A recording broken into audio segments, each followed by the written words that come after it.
abantu bagenda gamba munyonoonye abakyala baabwe. Abakyala mwendeeko. N'okwendako kuyimirizaawo amaka mwendeeko. Mumanyi lwaki abasajja bamwe tebabakoowa bo tebanoba. Afuluma ebweru n'afuna essanyu n'akola byonna byakomyewo n'akomayo ewaka n'akutunuulira neweereega leero neweereega n'enkya neweereega n'oluddako neweereega. Men don't have time for that. Bo bakeera ku makya nga bagenda gye bafunira emirembe nga basiibaayo nga bafuna emirembe nga badde ewaka nga nalukalala weereega. Sajja beerawo n'abakazi be 5, 10 ne yeeyagala. Tinabanga basajja tebanoba, mujje mwegendereza abasajja tebanoba. And then there is you.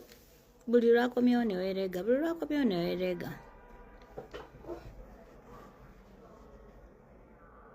Bw'aba alina omusaayi ogusobola okuba nti ogwe gutambula bulungi nga alinayo abakazi be 5, 10, 3, 4, whatever. Funayo omu. Funirayo kiyambi y'omu. Ate gwasaba asobola okubeerawo n'abataano. Ne 10 nga yeeyagala n'omusaayi gwe ne gutambula gwe bw'ofunayo akamu buwe kati. Agenda kufa alina 5, 10. I was actually speaking to my brother the other day. Nga naye abakazi babonyeebonye mu mikono gy'abasajja. N'abeerawo ye ng'ayenda buli wiiki bakunyumiza ayinoona omwezi ne gugwako ng'alina gw'oli awo. Ngamba abalina abasajja baabwe abenzi. Abasajja bammwe abenzi gwe ng'olaba ekisajja kino naye mazima yo buli wiiki alina okuba ng'akwana. My friend, funirayo omusajja wo kiyambi. Bw'onaabeeranga n'ekiyambi bbaawo n'akwata short left n'okwata short right n'ogenda n'olaba omuntu wo n'okola by'okoze, ojja kubangayo ewaka nga tolina budde buyomba na musajja ojja kuba happy. Ogenda kubeera happy nga tewali budde bwakuddaawo kuba eri gy'aba avudde malaya abasiise chips macaroni biki nga yeeteze kati wakomayo waka oli muvudde wa biki akutunira abananga omukazi omulala tukanagaye kino nawasa kiki. They want peace, right? Ladies, give them peace. Funa gy'ojja essanyu emisala nga bw'okomayo ekiro obeera musanyufu, emmere ogifumbira mu budde, abakyateekayo amazzi. I don't know oba omulembe gukyaliko gw'okuteekayo amazzi, teekayo amazzi. Mutule mulabe TV obeere happy. Ogera kuwangaza amaka. Naye ffe abeesibye mu bufumbo tokiiti nga tokola kyo omusajja buli kyakola n'ekikulu buli olaba kino n'okola kino buli olabako ku bawala n'obuuza kati wange yafuuka namukubi wa bidongo beereyo naye wakati mu bidongo agenda kulondayo ne twewa pressure oba nange ntandika okwendako. Oba naye ntandika okwendako. Njagala nkule nti oba amanyi go gonna ogateeka mu kintu kimu wallahi pressure zikutta. Nze mbeera kusimira omusajja wange ne mbuuza ku ssimu naye nga nfaaki. Naye singa mbeera neyo n'akantu kange akalala kali musajja wange ayinza okubeera mu bidongo nga sirina byendiko mbeera ku ssimu yange ey'okubiri. Naye kati olw'okuba sirina n'obeeraawo ku pressure. Bw'oba omusajja nga kyenzi y'eddagala at your own risk. Nkuddiramu at your own risk. Bajja okuwutula gwe. Bagenda okuwutula bakuyiwa ebyenda bakuyiwa amannyo at your own risk. Nabeeko mu comments y'akale ka video k'abakyala oli ng'agamba yangana okukola atandabirira nsiiba waka buli kimu, right? Cheating on a man who doesn't do anything for you is self-defense. Yakugana okukola. It's his responsibility okuba alikiri ng'akulabirira kati waba takulabirira ng'olinayo haja akukwana nga sente ateekamu. Go for it baby girl. Guno omulembe si gwe guli awo nti ki. Go for it. Wangana okukola tondabirira.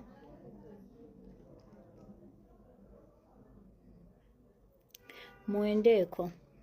If it's a good reason, mwendeeko. Ensonga bw'ebanga etegerekeka abakyala muyiga okwendako. I know some people are going to be saying, oh, I'm misleading women. Listen, I'm not misleading anyone. I'm just saying what I feel should be done. And there's a lot of people who are going to agree with me, and there's a lot who are going to disagree with me. But at the end of the day, I'm saying at your own risk. Remember, everyone's situation is different. situation ya Rita si ye ya Sara si ye ya Gundi gwe bw'olaba nti kyekikuyisaawo, my friend, do it. Do it. Funa kiyambi. Omulembe gwe tulimu ebintu byakyuka at your own risk. Bw'olaba nga kyekigenda okuyisaawo kikole. Takulabirira, yakuzaalamu abaana, yakugaana okukola, osiiba waka, oluusi n'obusente bwa padi obusaba baganda bo. Naye olinayo haja akuteekamu ensimbi eno ebbali. Why not? Cheating on a man who doesn't help you is self-defense. Ate nga bbaawo wa mu nju. Akuzaalamu abaana oli awo. N'obusente bwakulekedde kamezi obw'okufumbamu emmere na buli kimu abukubalira. Ogenda kufisaako ddi eza paadi, ogenda kufisaako ddi ggwe ezisiba kapenso. Ziwigi kapenso. Sajja n'akomawo n'akutunuulira ng'olabika bubi. Gwe mwaka ku mwaka kazi wa Gundi oyo atasiba ku nviiri obuviiri bwe oli mu butambaala. Osanga tolina mukyala musiraamu. Oli mu katuliki naye bakulaba mu bukaaya. Kati ddala ofunye omusajja akuteekamu ssente. Ono osiba enviiri. Cheating osiba enviiri akubuuze omugane sisita wange yampeereza ssente. Sisita wange alina akaddeeru ke yakubye n'agamba ekyo ky'oteesinga okwagala. Abasajja bamu bannasist.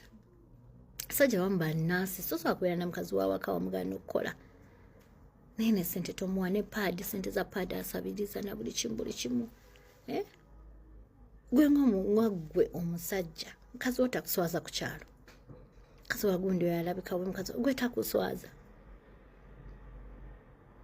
Listen baby girl, bw'oba olina ekisajja ebbali ekyagala okuteekamu ssente, zanya, fiirwa ewammwe buli weekend ng'ogenda ewammwe. Fiirwa ng'ogenda ewammwe, leero senga yafudde bajjajja bo bakuyita kukola ky'okulangira abafu. Babike. Bika bajjajja bo baggwayo ddamu babike buto emirundi ena. Guys, at your own risk nkiddamu, naye bwe kiba nga kikuyisaawo nga kikukolera, ogenda kikola. Ekyo ekiba tekisoboka. Abakyala mbaga bunaku mufune ssente.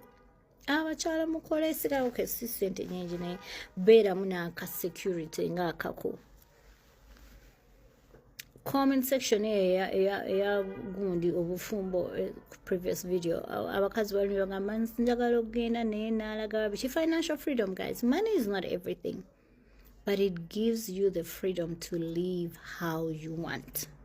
Money is not everything. It gives you the freedom. Nobeerawo n'ekisajja buli week kyenda wazaala abaana tekikuwa buyambi, oli mufusiwufu, neeza abamalaya zaazirina naye gweza omukyala wa malaya siba wig. Ate one thing about side chicks, let me tell you something, they ask for things. Mukazi wawaka asobola n'okuba ne katekino takalina. Naye ono omuwala ow'ebweru bwe yeekyangamu bw'ati iPhone yafulumye mu ddakiika 5. Mu ddakiika 5. Baby girl, cheating on a man who does not provide when you're a housewife, so you have a girlfriend, housewives who are not working, is not cheating. That's self-defense. That's kwetasa. Oko kwetasa. I know they're going to be like, oh, she looks too much. Bufumbo bwa mulema jabera. No. Bufumbo wange ate jeni ndi happy. Yes, nature nga nenkola buposo biki. Hey. Abantu bonna abali mu love. Naye mwe love esuula eddalu mugimanyi. Love esuula eddalu weesanga okoze ebintu byotalina kola naye nga kikiba kikutawanya mukwano. But to the rest of you, where there's an opportunity, a window for you to cheat and change your life. Cheatinga omusajja akugulirawo ka business ebbali. Cheatinga bakuwa akamotoka nga bitegerekeka. Gwe totwalayo butwazi mbiri gwe bakupanule 300 160 bwe bati nga tolina nakyo ogenda nakuvaayo nakyo.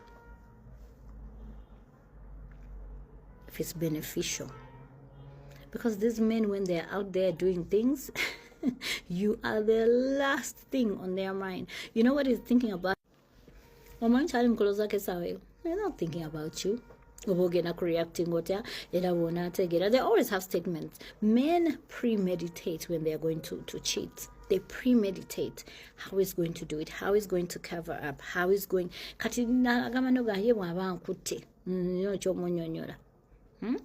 They premeditate. They're not thinking about you. They think about their well-being, their fun. And they don't usually get anything out of the cheating. Matter of fact, if there is one thing about cheating is expensive, guys. Because you need to prove a point. Some cheating is cheap, but most of the cheating is expensive. Because now you want to do things to prove a point. It's too expensive.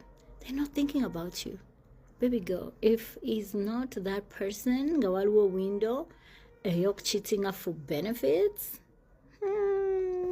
do it. Chidamu at your own risk. I don't want to hear, Zari told us. Zari, I'll be in my bed.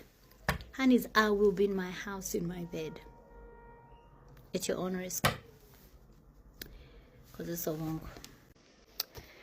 Obufumbo bukuyisa butya muje twogeremu obufumbo bukuyisa butya kuba abamu ababulimu baagala obuvaamu abamu si bonna baagala obuvaamu then waliyo n'abo abatannabuyingira beegomba okufa obufi beegomba okufa obufi okuyingira mu bufumbo.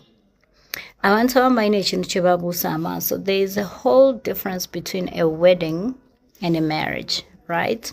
Waliwo oli yenga mu bulamu yali afa nze singa bankuba akadaali. Katakadaali we kagwa, then the marriage now sets in, right? The marriage sets in. This is when now reality sinks in and you're like, I never bargained for this. Now you start thinking, kumbe buno bufumbo bubeera. Then abalala benjagala okubuuzaako bw'oba bava mu bufumbo ki ekyakujja mu bufumbo. Gwe nookera ku machano gamba olaba obufumbo bwange buno mbuvuddemu. Doesn't matter what biki enoga, you know what, I'm choosing myself. Obufumbo ngenda buvaamu. Mulimu n'abaana obufumbo wabuvaamu n'abaana n'obaleka. Noga abaana ekino kiri too much nze navaayo n'abaana nabaleka. Right? I wanna hear stories because a lot of times people have a lot to say. It's just my random thoughts. Things are always running in my mind. Then I'm like, hey, hold on a second. I want to hear what is that one thing that made you leave your marriage? Okay, that one thing. Because the singles now want to be married, and some of the married, not all, want out. What is that one thing that made you say, you know what, I'm giving up? That one thing that actually made you even give up and leave the kids behind. People leave kids behind. And then there's this other side who are like, you know what, I will never get married. What is that one thing that put you off marriage and you just here saying, I will never be married? What is that one thing that led you to, just say, you know what, I will never. So I want to know, I want to hear from you. It's just random thoughts. Like sometimes I'm always sitting here and thinking about my girlies and I'm like, wait a second, my females, my female honeys. What is that one thing? Talk to me. Drop your comments in the comment section. What is that one thing that made you leave that marriage? I'm not talking about relationships. Oh, we're going to be in relationships and move on, darling. We're going to do that until, then we feel like, okay, I found the one. And when you find the one, you're like, you know what? I'm locking in. I'm locking in with this person. And things don't work out and you're like, you know what? Fuck it. I'm out of here. Talk to me. I just want to know. Curiosity. Or I'm just nosy. You could say that also. It's okay.